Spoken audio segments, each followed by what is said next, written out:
All right, team. So we are starting the webinar here for risk and sizing. Just due to this volatility, I feel like a lot of the members have been having issues with sizing and just blowing accounts because of volatility. Right? They're not ready for those big swings and big spikes where normally it's half that value, and now it's moving about you know double to triple the amount of points that it's been moving on a regular basis. So this is just a disclaimer telling you guys that I'm not a financial advisor, right? You can read it if you guys want, but we're gonna start here and let's get going. All right, so this is what we're doing here: risk and sizing smart with volatility. I'm just gonna kind of give you a rundown on what is volatility and such, so that you guys can kind of get an idea of it. This is all from Investopedia. If you guys need that, it's right here. Here is your link for reference, guys, for anybody that wants it. And in simple terms, it's just spikes of volume and price going through certain levels at a very steep and volatile speed. So this will be recorded. You guys can read that if you guys like. Everything is in the that link there.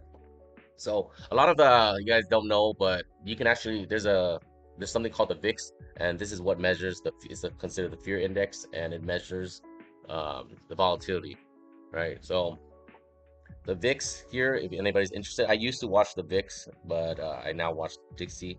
But if I do have the option, I would watch the VIX. It's just you have to get a different set of data for it on TradingView. So I just decided to go with Dixie instead. So the VIX here, it is a volatility index, and so the VIX generally rises when stocks fall and declines when stocks rise. So it moves in opposite direction of NQ and the ES S&P. So it's kind of like the Dixie, right? They move opposite directions from each other with NQ and ES. Is volatility a good thing?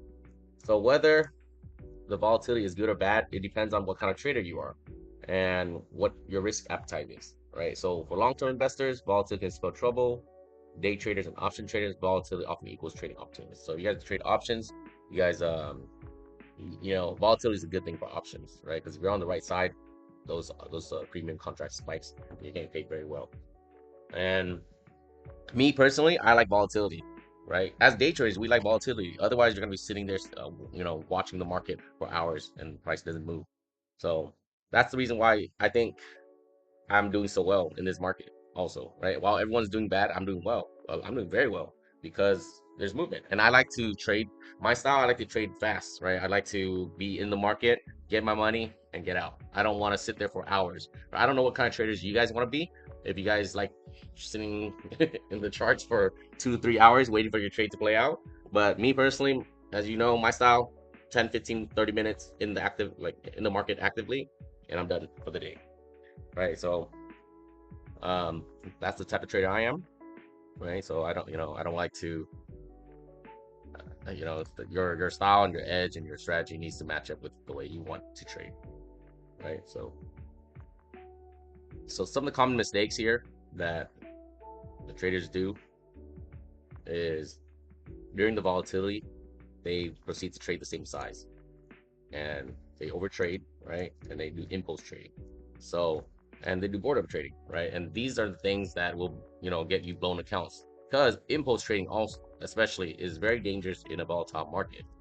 When it's volatile, right, you need to have a plan. Otherwise, when you jump in the trade, you have no idea where it's going. You have no idea what your stop loss is. You have no idea what your potential loss to that trade is, and you jump in with the same size. That's why people get caught off guard. You jump in next, the only way for your trade to survive is if you have 300 to 400 tick stop loss, right? But you came in not knowing that, and guess what? Blown account. You won't even see your trade play out because your account's gonna blow before it even plays out, and then after it blows it, then you're gonna see your trade play out, right? I'm sure you guys have all been there. And just prevention tips on that is just minimize your trading time. Create a rule for your trades, how many trades you take a day, right? The volatility, you don't need to take that many trades in this market. Literally one trade, you've seen it, right? I trade live. You guys have been on my lives. One trade, you can get 400 ticks, 500, 600, 800 ticks. We've hit back-to-back 800 ticks during London session, so, and that's with small size. So you just need to keep your trades very minimal, less exposure, 800 day and night. Yep, in morning or nighttime. It doesn't even matter during the volatility. So just less exposure to risk. I know a lot of you guys will like after I'm done trading on the live, you guys trade with me. After I'm done, you guys are still trading. You know, so this is something that's very big here. This is like a big trade management that people need to do right here. It goes with greed.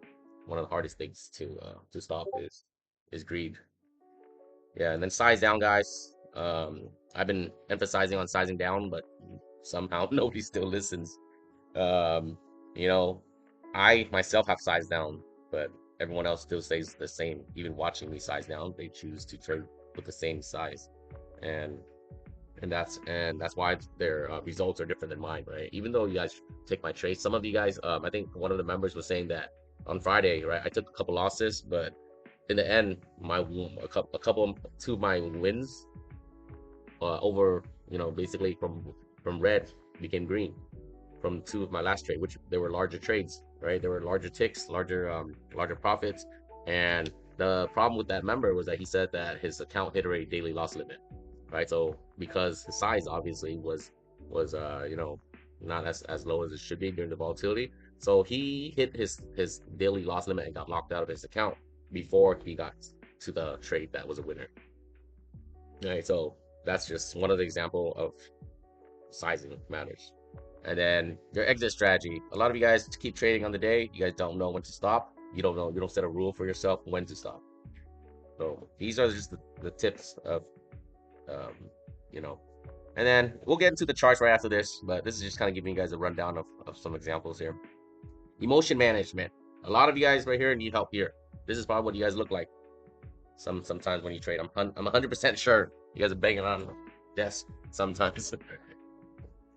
But so something that I notice and all the time with a lot of traders and newer traders is that they don't know their risks before they execute. Um, Always understand your risk and define your RR before executing and entering the trade. Right. So mentally preparing yourself for the potential of how much you will lose if you're wrong, and start focusing on the losing side of the trade instead of the winning. This is very important, and I emphasize this a lot right here because almost everybody, most of the new traders and just traders in general, the ones that are unprofitable, especially, this is what they do. They always look at the winning side only, right? They look at the winning side first, and then they'll think about the losing side once it's there in drawdown, right? But you're supposed to be thinking about the losing side of your risk first before you get in a trade, because you need to know and mentally prepare yourself how much you're gonna lose in that trade. If you understand that, and if you're mentally prepared already, you're not gonna be panicking when the time comes. That's why I sit in drawdown just fine. When I'm in drawdown, it's like, okay, I already know this could happen. This is a possibility that I could lose this much at ticks if I go into this trade and I'm wrong. So, and here's something that I do want you guys. I'm gonna take a screenshot of this. You guys need to save this right here. This is something that I think is very useful. I gave you guys an order of entry and execution. Okay. Now this is where I want to ask you guys a question. Where do you in this order of entry here, right? Where do you think people make the mistake the most? In what order? I just want to know what you guys have in mind when you guys are executing and getting in your entry. RR and then stop loss.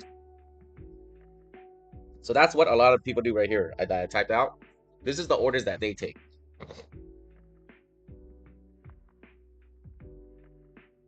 You see the issue there? What's the problem there based on what we just talked about up here or even right here? What are they doing that's not making sense right there? So what they're doing that is out of order is that they're looking at it from a winning perspective. They're not worried about how much they're gonna lose. The last thing they worry about is the loss. As you can see, stop loss is last. Right? So what they do is they do their analysis, they do their entry, right? They find their entry point, and then they execute.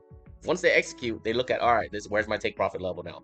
Let's see, take profit level. All right, let's look at RR now. Then they go do their stop loss, and then right when they get to their stop loss, they're like, oh shit, stop loss is huge. That's literally the the reaction that you get when you're in this order of execution right here, right? And a lot of people do this. They worry about their stop loss last, or even here, right? Always have a stop loss. Some people don't even have one first, right? They don't have one first. They go into the trade and then they start doing their stop loss at the end, right? But I've come to some experiences personally where I didn't have a stop loss, thinking I was gonna place it afterwards, and we got a huge spike somehow in the market, and then boom, next thing you know, I'm like double or triple my amount that I'm supposed to be losing. And by that time, like your emotions kick in because now you're like panicking. I was like, oh, you're panicking. It's like, should you sell? Should you see a little bounce? Should you hold? Right? Because now we're way past your stop loss already. So at that point, you're like, oh, you're already here. You might as well hold. So those are the things right there that causes you some just a lot of fear and emotions get involved in your trade.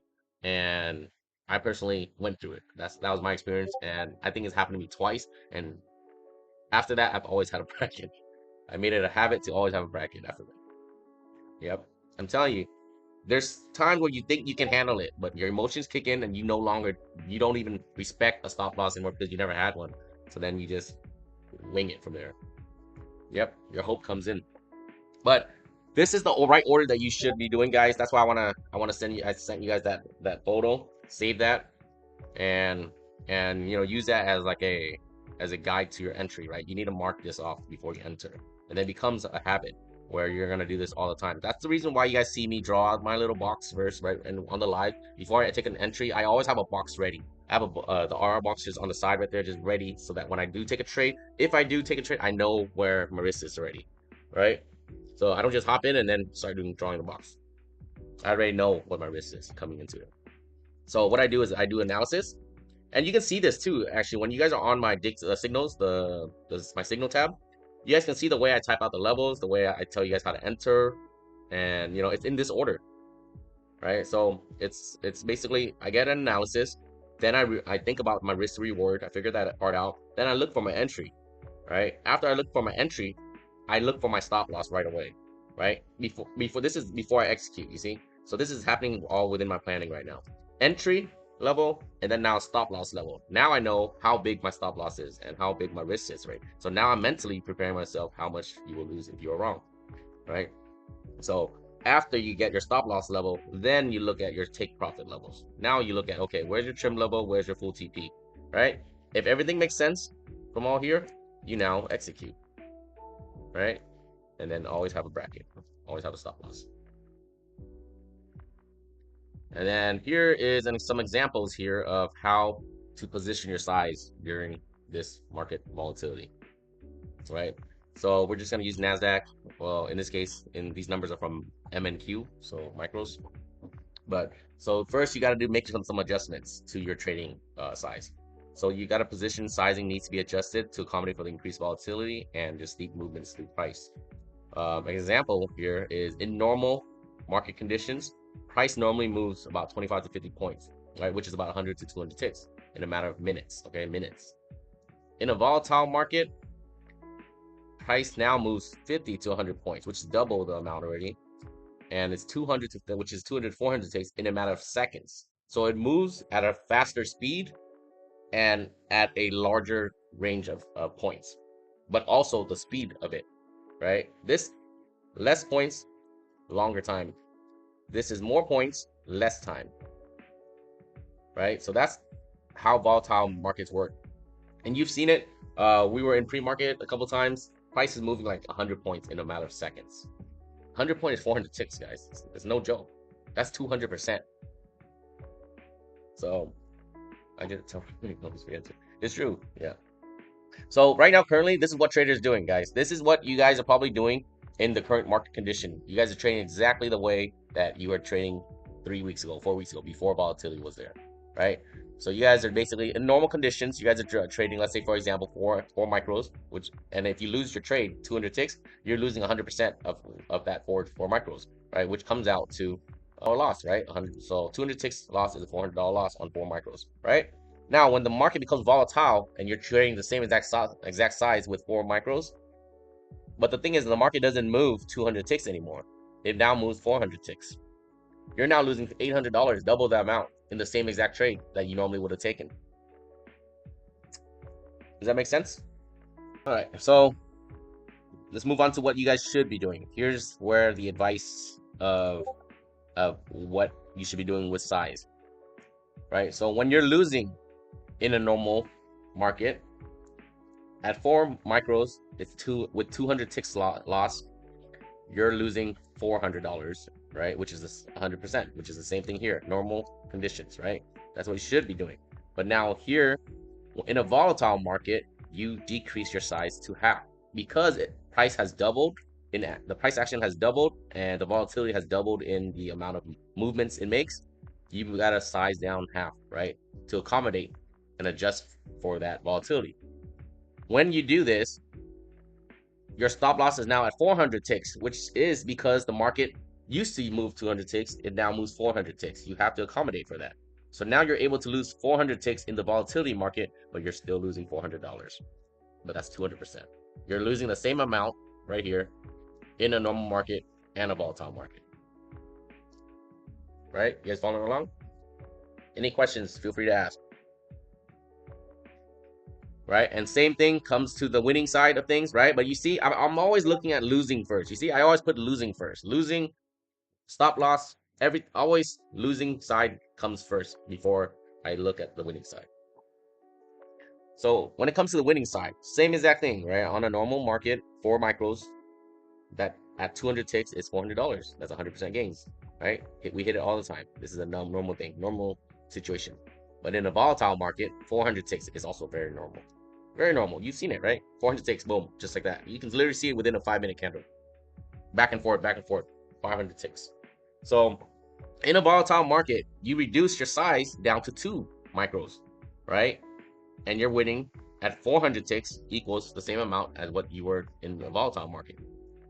But the problem is people only see this side. They only see this right here. This is all they see. Plus 400 ticks. That's all they see. Right? Plus 400 ticks. So why not do 4 micros? So you can make $800 instead. Right? They forgot about this part. They forgot about the fact that it also moves 400 ticks backwards into your red drawn out. So that's the part right there that I want to emphasize on, is that in order to handle this kind of movement, you guys need to half your size. If you're used to trading 6, maybe do 3.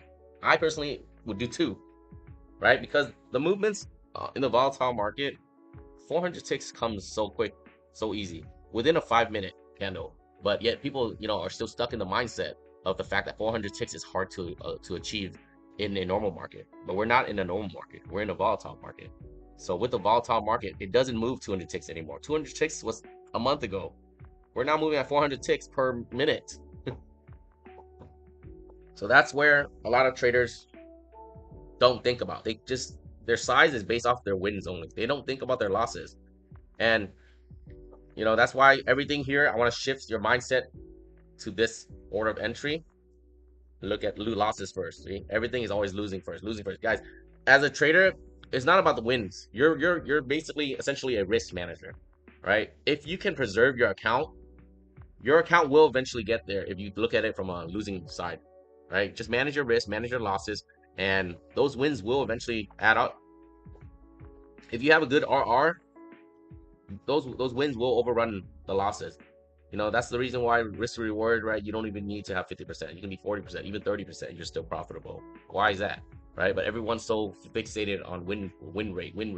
My win rate is like probably 50 to 55 from what I've seen. Every single week I post the rates, right? 55 to 50. That's per trade. Every single trade I've taken in the week. That's basically what it is. But the thing is that win rate doesn't account for my sizing.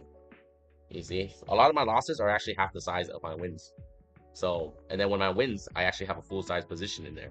So that's why, even though with the percentage, I actually win a lot in dollar amount, a lot more than I lose.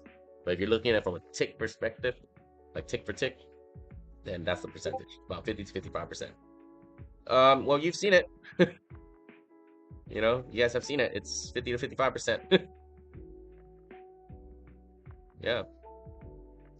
Here's my 25% account. I mean, sorry, not 25%, 25K account.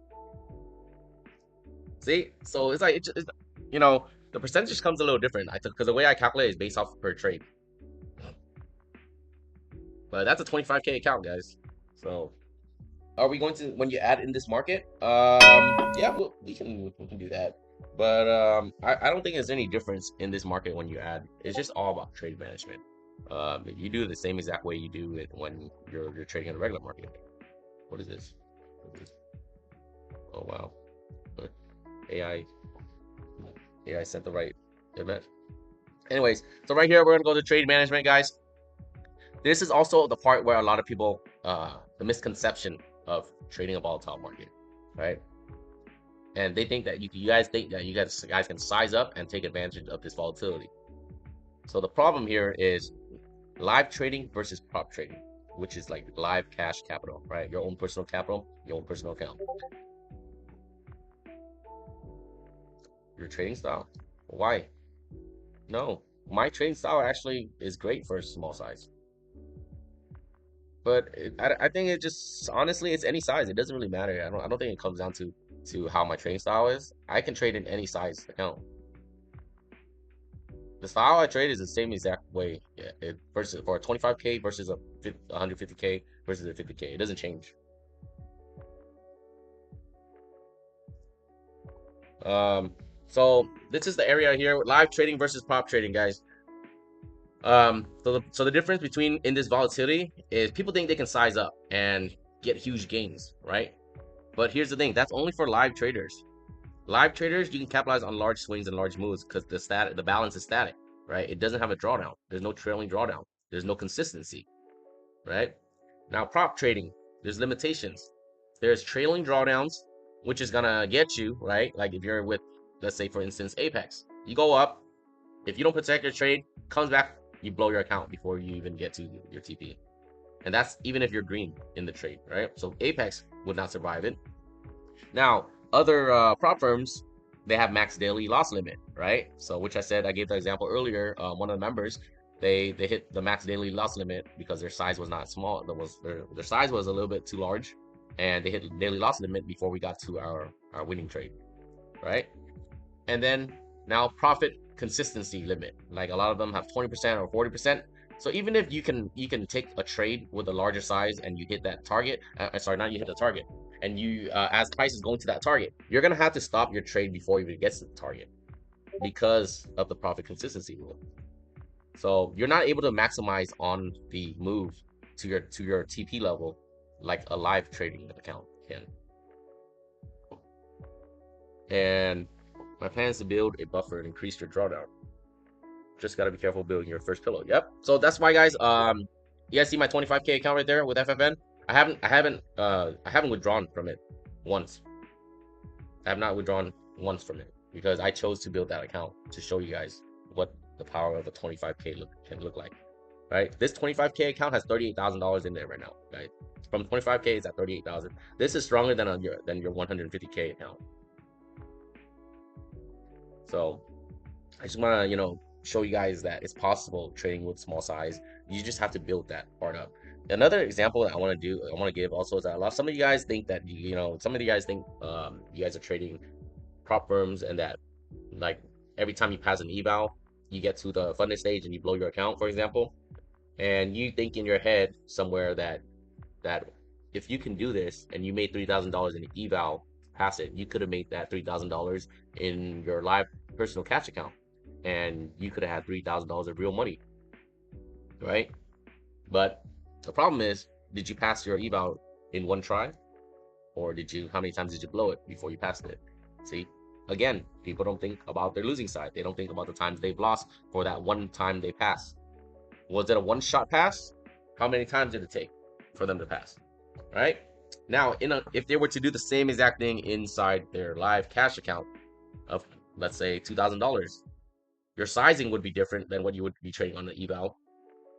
You have margin, you have liquidation, and here's the other thing. Even if you have $2,000 and you made about $3,000, you could probably take out maybe half of that. And because the thing is, eventually, you still have to build your cushion for your live account.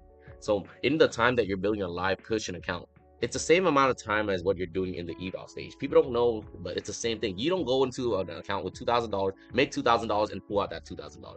That's not what you should be doing because you want to build the cushion. You want to build the account. Otherwise, your account will always stay at the same level. And at any moment when you burn and you tilt, blown, right? There's no cushion. So that's what you got to compare it to, guys. Forget the idea of live capital in this time and age now. The market has changed and it's evolved already. The futures industry has evolved so quick, and now we're just in that prop firm era, right? Where prop firms are there and you can leverage with them. And when you do lose or when you tilt, you're not losing thousands of dollars. You're not losing a couple $100, $100.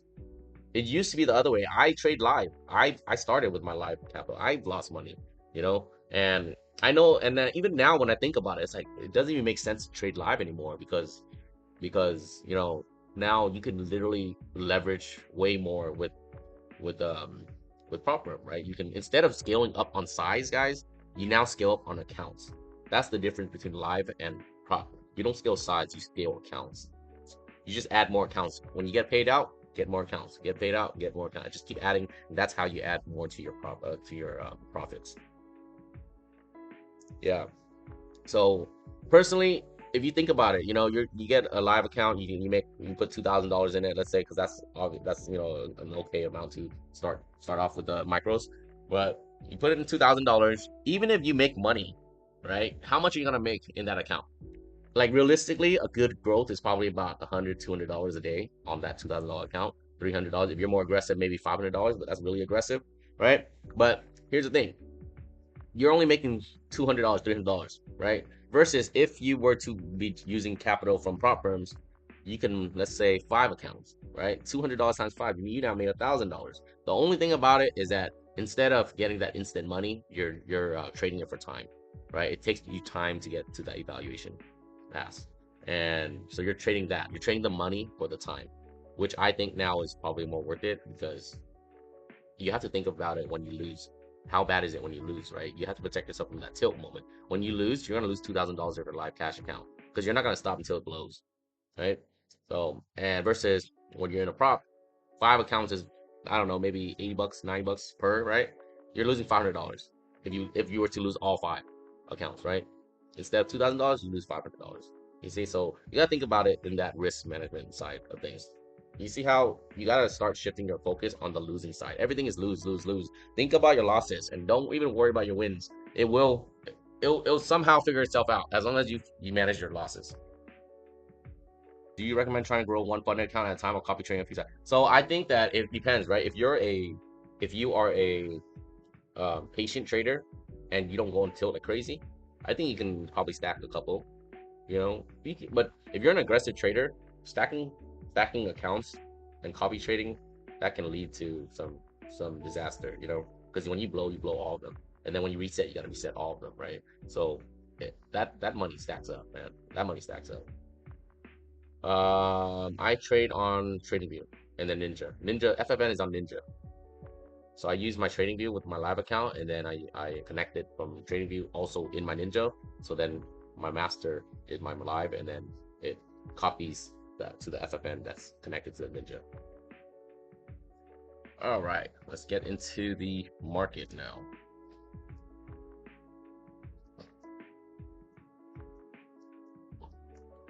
Any other questions? Mainly, guys, in a volatile market, shift your focus to risk management and sizing correctly onto uh, an easy guideline is just to half your position. Whatever it is your position is, half it. Because you gotta know that you're 10 now. Just automatically assume that when you do lose, you're gonna lose 300 to 400 ticks. Because this is a very normal market. I've seen it. Like I go on a trade easily 300 ticks. 400 ticks is a comfortable one. 300 ticks is still tight for a stop loss. You can use TradingView with FFN with Ninja less. Yes. So FFN with Ninja, right? And then you use the same account that you're connected in Ninja from the login. You are using it inside of TradingView. So it's connected to TradingView and Ninja for your live account. Your live account now will execute on TradingView, which uses your copier from Ninja that copies to FFN and everything else that's connected to Ninja. Yeah, so that's the style that I show everyone in my channel how to use. So that's what they're doing. They're all copying the same way. They're using the same copier as me. All right, so let's give you guys some examples here, right?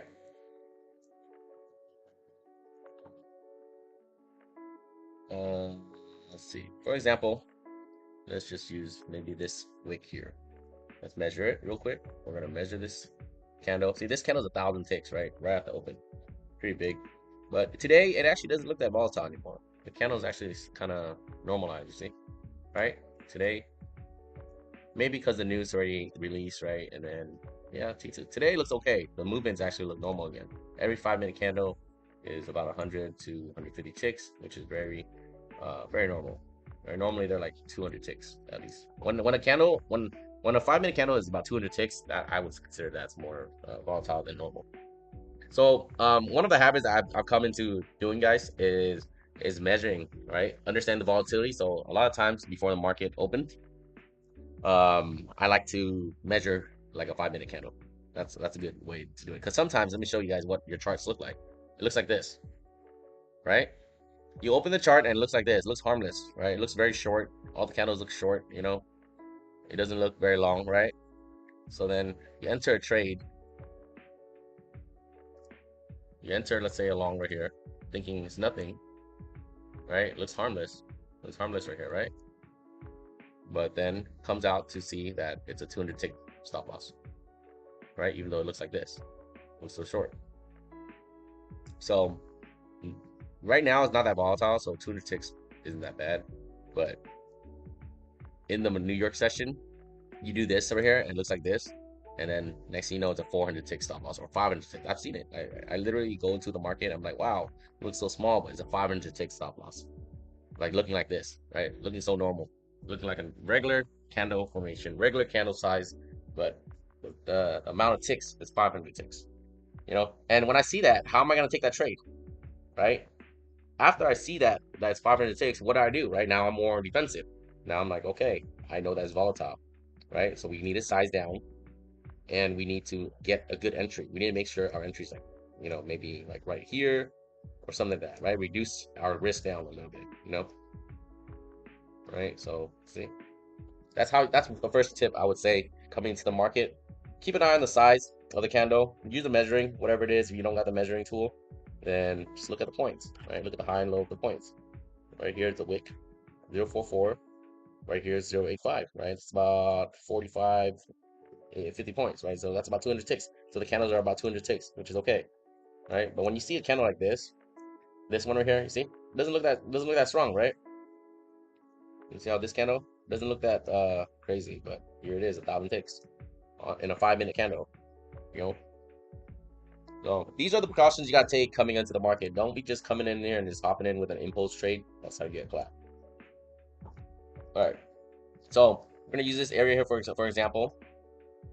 So in, let's say, in this kind of price action here, when you want to short, let's say it comes up, goes below this the opening print right here, right, and you want to short, right, you want to short, and then next thing you know, realize this is a 400 tick stop loss, you see, right, but you want to take it down to, let's say, a 50% retracement, which is right here. You would draw your fib, you would take it down to your 50% or even your 38%, right, it would hit, see, like that, right? So let's just do the 50%. So let's just do 50%. So you see, knowing that this is your trade, right? What did we just do? We did analysis, right? Coming down below opening print, we went with analysis.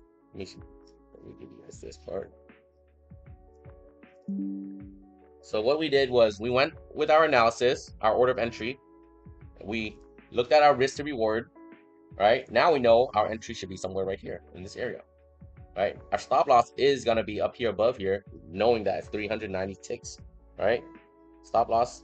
And then now we look at our take profit. Our take profit, we can decide trim right here, maybe full TP here at the 38%, right? But this is our trim level, major trim level right there at the first level. And then now we can execute, right? Now knowing that this is our stop loss. But now when we execute, what do? Because we know it's a 1,000 tick candle, this could be some volatility here, right? And knowing that we have a 390 tick stop loss, what do? It's because normally, let's say if you're just comfortable with 200 tick stop loss, right? Normally, in a normal circumstances, you are okay with the 200 stop loss. But now, in order for this trade to work out, it needs to be at 300 tick, right? What are you gonna do? You're not okay with 390 ticks. So what are you gonna do? Are you just gonna put a definite amount on your trade, 200 tick stop loss like that? You know, you shouldn't be doing that because then this is not the structure of the market, right? How do you know that's where how do you know if that 200 tick will be able to withstand it? Because this is actually the high here, right? You always want to put your stop loss where on the chart, not on the value of your ticks or on the value of your money. Because now you're not trading based off of the chart. You're trading off of money. You're trading off of P&L. You're trading off of emotions, basically. It's basically emotions because you're attaching your money with your emotions. Why would it you have a maximum amount of loss per trade if this trade would work out if the stop loss is up here, right? This area here, I'm trying to see if I can get there we go. So in this circumstances, it never came back up, right? It came down, it never came back up. But in general, looking from the 5 minute candle, this should be your stop loss here. It should be at least the top or the high, right? It shouldn't be just in the middle of nowhere where that doesn't make sense. And so in order to accommodate, let's say you're normally okay with 200 ticks at 4 micros, right? In order to accommodate double that size, what do? You half your size to 2 micros, and now you can accommodate double that amount of risk. So now, when you lose this amount at 2 micros, you're now losing $400. Whereas before you were doing 4 micros, you would lose 400 here. But if you were doing 4 micros, and in order for this trade to work out, you need to be like this, you're gonna be losing $800, double that maximum possible trade risk. Yeah. So this trade right here, it requires you, like, let's say, I don't know how you guys trade. Like, who here trades based off of like a definite set tick stop loss? Because I know a lot of people do. Who here trades, like, let's say maximum 100 ticks is your stop loss, no matter what the structure is of the market. Does anybody here? I just wanna kind of hear your input.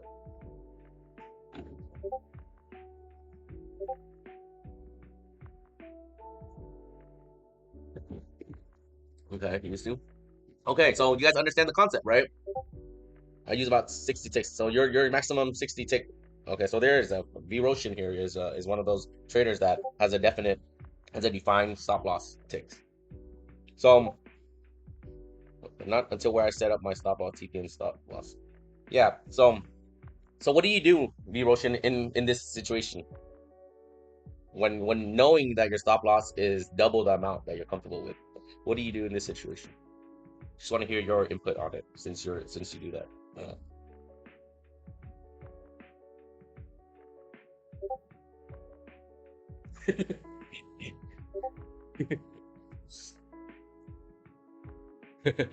Open prayers.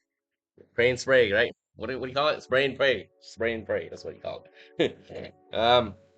Yeah. So in order, but here's the thing about waiting for an entry. If you see a setup, right, and you wait for that perfect entry, there's something, people. There's something that they say. There's never really a perfect entry. You can never really have. You can do your best to try to get it, but a lot of times when the trade happens and you see the analysis, if you don't take that trade, it's gonna go. It's gonna take off without you. So they're waiting for that perfect entry. A lot of people, they want that perfect entry, and a lot of times what happens with that perfect entry is that they enter off of anticipation, or it's not even a confirmed entry. But usually when you get a confirmed entry, your trade execution is not going to be that great as an anticipated one, but at least it's confirmed. Once price confirms itself that it closed below the daily print here, this should be your entry right here. This is telling you that it could not hold above the opening print. Right now, if you wait for it to pull back, it's never going to pull back for you. You can see here, it was never going to pull back for you to get you to a good entry. Right here, you see, it was never going to give it. See on the lower time frame. See, the lower time frame was never going to give you that entry, right? But you see how right here, had you entered right there, you would have had a good entry right there on the lower time frame, right? But this is just an example of how to accommodate the trade if it's volatile. If it's volatile, it's not going to fit into your trading style because there's no way your 60 tick would live through this, right? Your 60 tick would just get snapped. It would just get eaten up. You are liquidity. In volatility, you are liquidity if you don't have the right stop loss. Right? In order for your trade to work, you need to make the adjustment so that you can actually withstand the stop loss. And in order to do that, it's your sizing. Your sizing just needs to be half Like good guideline is half, right? Because you are now taking a double your amount of stop loss. That's all it is. Your stop loss has been increased by double, right? But here's the other thing. Here's the kicker, where that people don't understand is that your stop loss has increased, but has your TP. So meaning, even though you're taking the half the size position, your trades essentially are still making and losing the same amount that you were before, but you're just accommodating for those swings now. Let's see,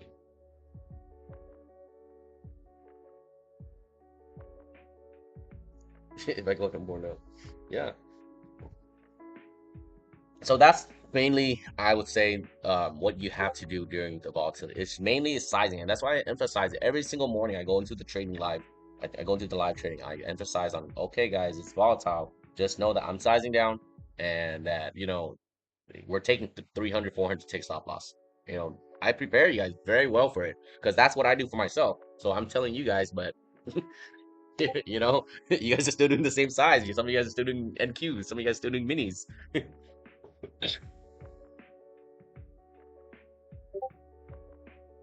hmm The thing is, I still do minis sometimes. Like I was doing it for the first couple weeks of volatility, but I wasn't sizing crazy. I was going like three or four. I was going like one, maybe two. You know. But here's now where I think you guys said, how do you add into this volatility? You add into this volatility the same way you took your entries, right? Like right here in this area, right? If you see price come, you took an entry here, price comes down, right? You didn't, let's say if you did trim here, right? You trimmed here, price came up, and then it started to show this candle here. This is where you can trim, you can add back in because you're already trimmed. You can add back in here. You already secured your profit, some of it, right? It showed that it still wants more downside. Add right there. Add right there. Stop loss move up here. Because guess what? Now, if you do lose this trade, right, your average is probably gonna be like right here, right? And then you essentially don't have to stop any drawdown now because you're already trimmed, right? If you lose this trade, you're probably gonna be either tapped out at break even, right here. Your trade, your P&L will probably show some maybe break even or a little bit of profit. You'll still have a little bit of profit, but in order for you to see out this trade, this is where you would add. You add based off the same way you would enter. If you would enter off of this candle, then this is where you would add. But the problem is that your entry average will show differently, and that's where I think a lot of people it messes with people's it messes with your psychology when you see your average suddenly it's like right up here, right? Suddenly your average is up here. You add right here, right? Let's say you add right here. Suddenly your average is now down here, you know, and that's where I think it messes a lot of people up with psychology. Is that they're like, whoa, suddenly no more profit. Is that what happens to you, Guillermo? Mess with your psychology? Yeah, it's recorded, Sam.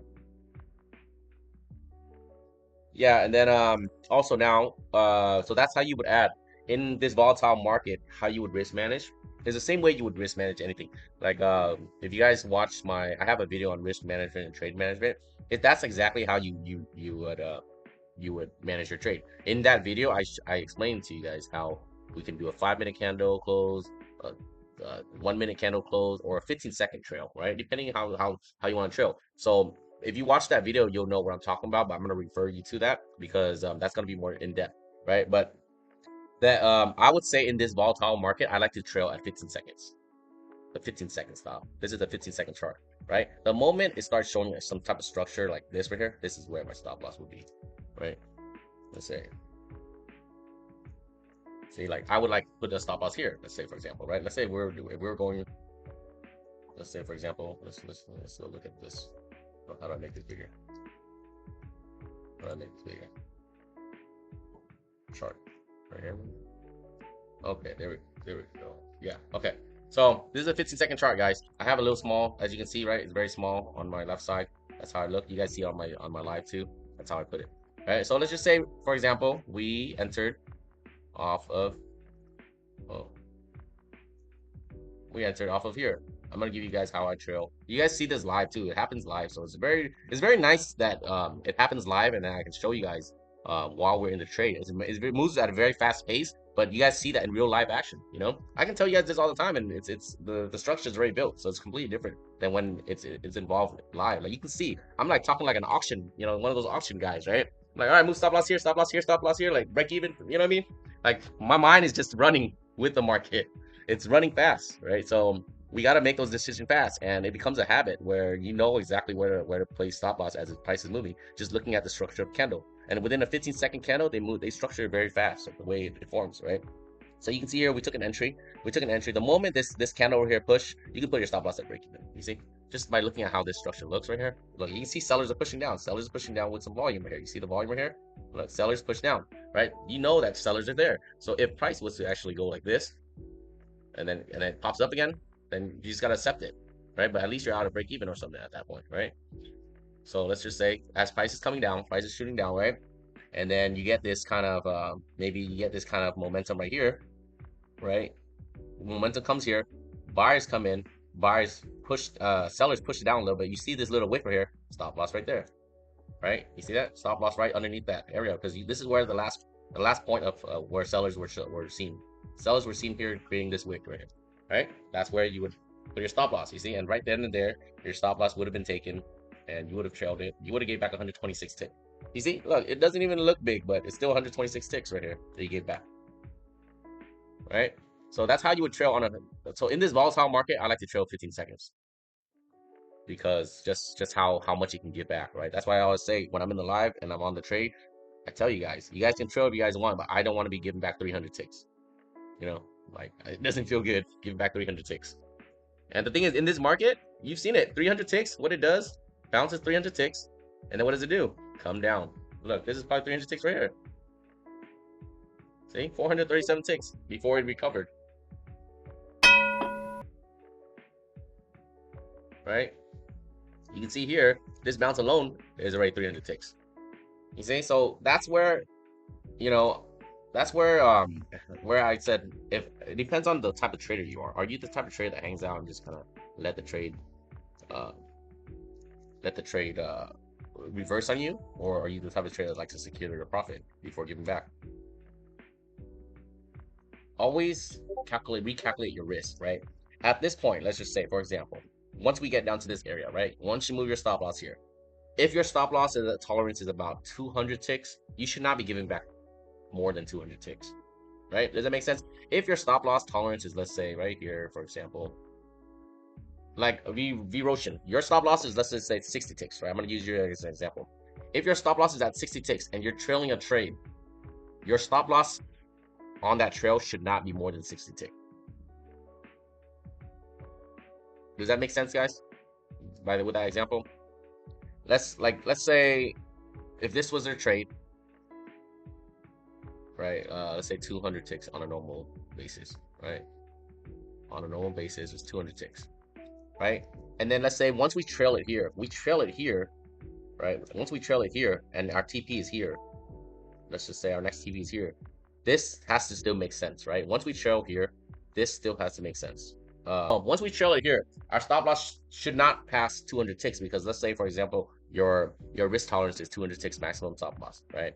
Your stop loss should not be more than that. It's like entering or it's like doing a completely new different trade. Once you trail, you need to recalculate your risk to reward. A lot of people, what happen is they don't do that and they leave their stop loss, let's say 400 ticks, right? But because the structure is here, right? This is where a good structure is on stop loss. Just because the good structure is here, but the thing is, once they trail, right? Price is already here. Let's just say, for example, right here. Look, price is already here, and they don't want to take it, right? But look at what they are targeting. They are targeting this much, right? They're targeting this much right here, right? But the problem is, as you can see, for another 160 ticks, they were willing to lose back 500 ticks, right? Does that part make sense? For another 160 ticks, they were willing to see that trade through, but give back 500 ticks in the process, or even in this example, you would have given back 437 ticks before the trade actually worked out, right? Here is your target hit. Your target is finally hit here, but let me show you the amount of time that it took. From here to here, you waited another 24 minutes. That 24 minutes is not bad, right? In terms of time. But there's been times where you literally wait for another hour or 2 hours just for the same trade to play out and hit your target, right? But in the process of that, how much did you give back? You gave back 437 ticks. Giving back 437 ticks just so you could be right and get your measly 160 ticks, right? So that's what I see a lot of people do when they don't manage the trade. The trade's already like 80% to their target already, and they just leave their stop loss at the same level and they don't manage it. And what happens after that is that you now are in negative RR, but they don't think about it that way. They don't think about it that way as the price is moving, right? But for me, whenever I trim, I think about my stop loss. I think about my RR. I think about where am I willing to, for another 5 points, for another 20 ticks, am I willing to give back 80 ticks? It happens all the time. It reverses 80 ticks before you've seen it, right? This is what I mean when I say the market's edging us, right? You can see it. Price is actually it wants there. We know it wants there. We know it's gonna get there, right? We know that. But how long? How long would that take? That's the question I ask. How long would that take before it actually gets there, right? This whole move will take another hour because it's not worth it for me. Why would I want to wait for another hour for another 20 ticks, right? So that's why I always front run. If this is my target, I usually front run a little bit because the market already. I've seen it too many times. We become like, we can see the trend. We can see the pattern of what the market does, right? Before it hits target, what does it do? It tries to shake you out, right?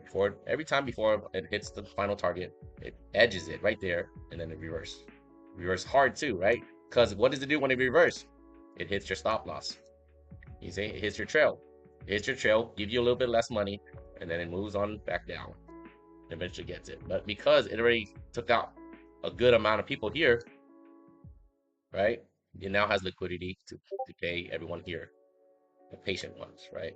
But for me, I like to get out like right here, right here. I'm out before that reversal happens.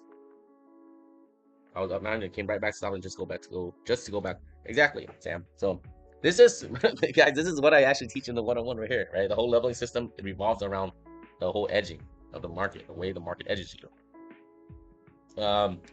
So yeah, guys, that's why I say, it depends on the kind of trader you are. If you got to ask yourself, are you the kind that stays in the market for hours until the trade plays out, or you're set and forget style, or do you like to trade the market actively and you manage it while you sit here and you watch it? I like to manage my trade when I watch it. Right? If I'm sitting here, I'm gonna manage my trade correctly. If I'm not sitting here and I walk away, that's set and forget. That's different. You don't see how the market is moving, so you're fine. You set your risk here and you leave it there, and you either lose that or you win that, right? So it's completely different style. Me personally, I trade very fast, right? And you gotta align your trading with the time frame that you're allowing yourself to trade in the market too, right? A lot of you guys, like I've said this on live, you guys want to trade what? You guys want to stop your 9 to 5, trade in 30 minutes to an hour of the market and go enjoy your day. But I see your style, I see your strategy. Your strategy consists of you staying there for like hours for the trade to play out. It doesn't align with what you're wanting and your plan of how you want to navigate the market, right? So ask yourself that and align everything together.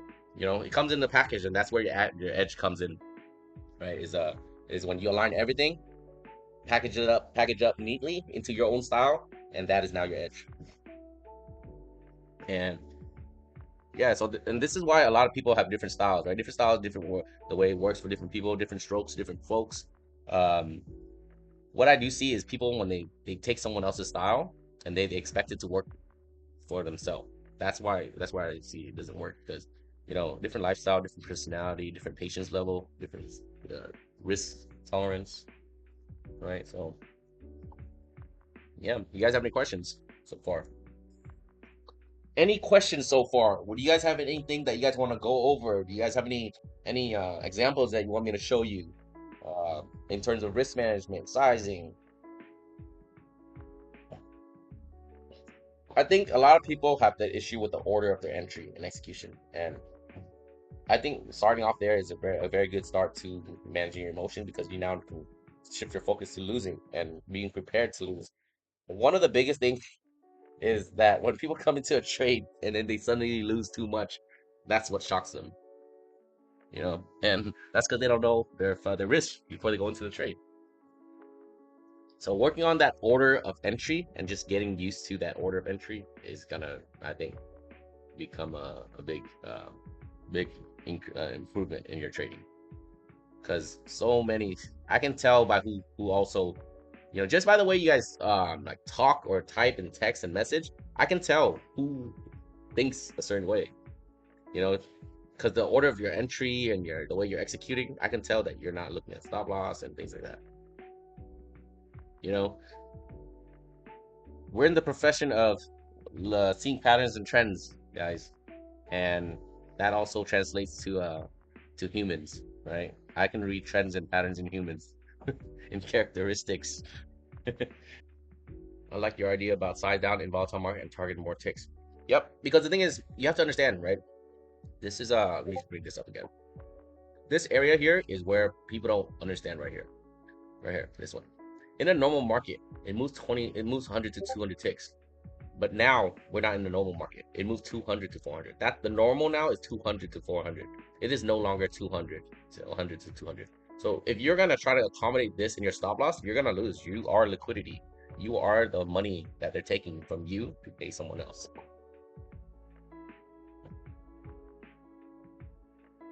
So that's the thing. So the thing you do not want to be is liquidity, because that you're basically the stop loss triggers, right? And if you don't give a trade that room, it will not work. How many times have you seen your trade work? All you needed to do was allow it more breathing room. All you needed to do was give it more space, and your trade would have worked, right? This is why I've seen like things on the internet where they say having no stop loss is a strategy, because a lot of times your analysis is good. Your analysis is good. You know where the target's going, but the thing is your entry sucks, right? Your entry sucks, so that's the reason why your stop loss gets stopped out all the time before your trade goes into your favor, right? So, but obviously, in you need, because there's situations where a stop loss, it just goes wild, right? It just wipes out, unless your account size is huge, you can withstand those big reversals and things like that, and then the trade works out. But in terms of that, if your trade is like 1,000 tick stop loss, what's the point of that? You you need to work on your entry at that point, right? At the point of the fact that some people they have like 500 tick stop loss on a normal condition, I think that's too wide. I think that is way too wide, because then now you're basically not even worrying about your execution entry point, because then you're not trying to pinpoint a good entry. But for those people, right, they do have a wide stop loss. And here's something I want to point out too: the all your social media guys, all that is that, let's say a stop loss is here, right? A lot of people, what happens in the social media that you see that they give you strategy, they draw like, okay, enter inversion, whatever it is right here, right? Comes up, comes back down, enter the trade, stop loss at the highs, right? Stop loss at the highs. But the problem with that stop loss at the highs is sometimes it's like 300, 400 ticks in a normal condition.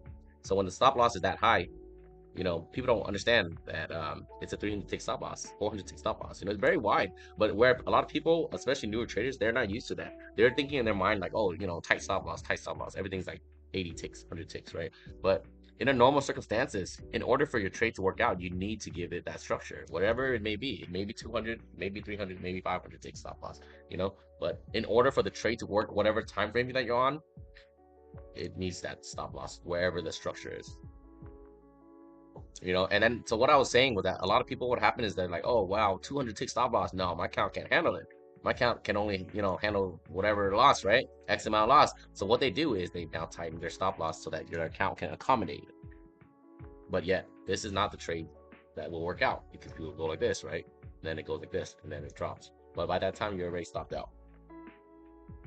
So don't be that guy. Instead of changing your trade analysis, you change your size to accommodate that. And then it comes down to patience too, right? And because you guys want big size, right? You guys want to do big size, you guys want to over leverage, and what happens during the over leverage is that once, instead of this trade playing out here, right, or playing out here at your levels, right? You get that little spike, and then suddenly it hits here, and then you're already at TP, right? You guys like this high here. You guys like that adrenaline with the big profits, right? So your trade doesn't even get to play out in order for you to even TP. That's also something.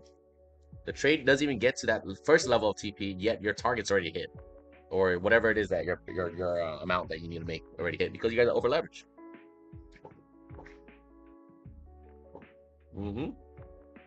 So main thing is to, whatever your trade is, stick to your analysis, your stop loss, your entry, your TP, right? You don't change that. What you change is the size of your contract. Instead of one, instead of four, you do two, half that size, right? Going back to this right here, this is what you should be doing. You see, normal and volatile market. You lose the same amount of money, but the only thing that changes is the amount of contract from four to two. But you see, you can withstand more ticks of loss, more ticks, but you're still losing the same amount, $400. Right? Same thing goes for the winning side. Normal market, you can make $400 off of 4 MNQ. Volatile market, you can make the same amount off of half that size. You see, don't be this. This is what everyone's doing right here in the volatile market, and this is why you constantly see people saying, "Oh man, accounts getting blown like instantly." Too, it's not even. It's not even like it doesn't even take long. They get blown instantly because of this information right here. Normal market, they're doing 4. Volatile market, still doing 4, but yet the movement is 200 ticks. Now it's 400 ticks. You're now losing $800, not $400. That's where you get blow your account. Thank you, man. I spent all day making it yesterday, putting it together. I haven't worked on a PowerPoint in like 20, 30 years. If you guys want me to send you this PDF, let me know. I can do that too. Cartoon looks dope. Yeah, that's us right there. That's what's in right now. It's this style of it's the trend right now. Yeah, I think great stuff, great interaction on the everyone that on the audience that attended. And yeah, if you guys have any other like webinar ideas that you guys want to learn or you guys want me to put together, let me know. Comment in the chat, comment in the box, comment in the comment. Let me know what you guys want to learn, and we'll go from there. You know, if you guys are watching this recording, make sure you guys like it, comment, whatever you guys want to learn going forward. And we just continue to help out whoever that needs help with whatever topics you guys want to go over.